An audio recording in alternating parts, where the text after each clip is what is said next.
গ্রাম বাংলায় শীত আসে যেন এক স্বর্গের রূপ ধরে।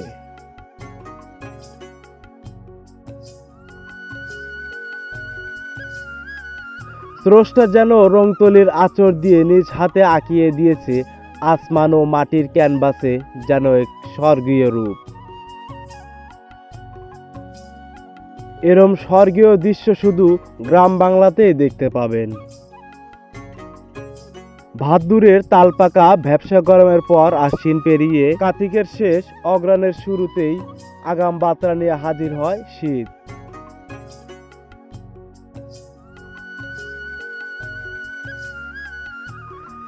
এই সময়টাতে মনে হয় প্রকৃতি যেন নিজের গায়ে কুয়াশার চাদর জড়িয়ে আছে।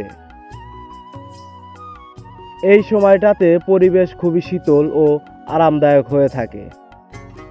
শীতের আমেজ পড়তে না পড়তেই উঁচু ভিটে মাটিতে পেঁয়াজ রসুন ও আগাম জাতের আলু চাষের ব্যস্ততা শুরু হয়ে যায়।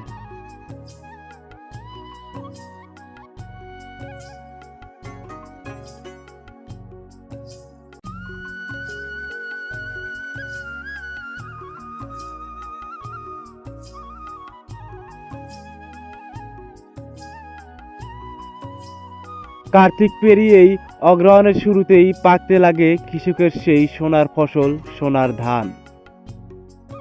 কৃষকরা তখন তারা বুক ভরা ভালোবাসা এবং মুখ ভরা হাসি নিয়ে তাদের কাটতে লাগে সেই সোনালী ফসল। ধান কাটার এই সময়টাতে পোকা খাওয়ার জন্য ফিসকে শালিক ও অনেক পাখির আগমন দেখা যায়।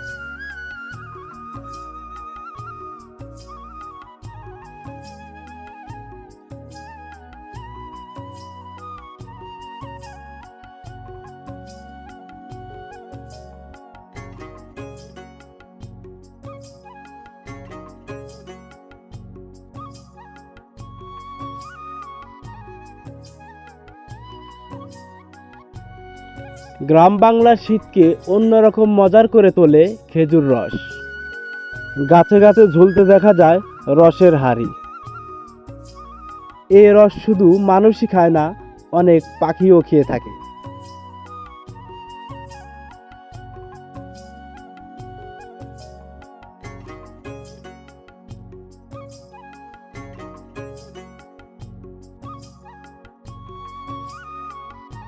এই সেই হচ্ছে সিটকির ডাল, যা ছোটবেলার অনেক স্মৃতি জড়িয়ে আছে আমাদের সাথে। এই সিটকি গাছের গোটা দিয়ে কতই না খেলেছি, কতই না খেয়েছি।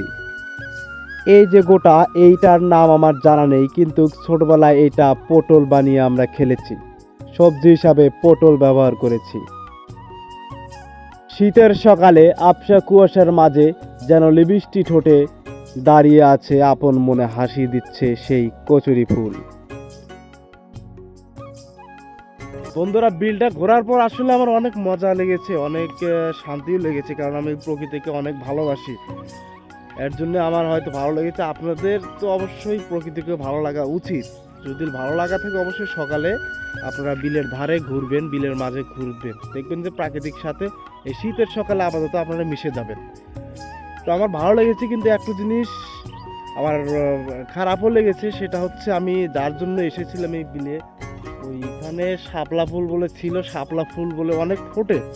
তো এখন এসে দেখলাম একটা শাপলাও নেই, শাপলার অস্তিত্বই নেই। তো ছিল, এখন হয়তো সিজন না, শাপলা আমি পাইনি। এর জন্য আমার খুব কষ্ট লেগেছে, এরকম খারাপ লেগেছে যে আমি শাপলা পাইনি, যার জন্য এখানে বিলে সকাল সকাল উঠে এই বিলে আসা আমার। তো বন্ধুরা, ভালো থাকবেন, সুস্থ থাকবেন, টাটা।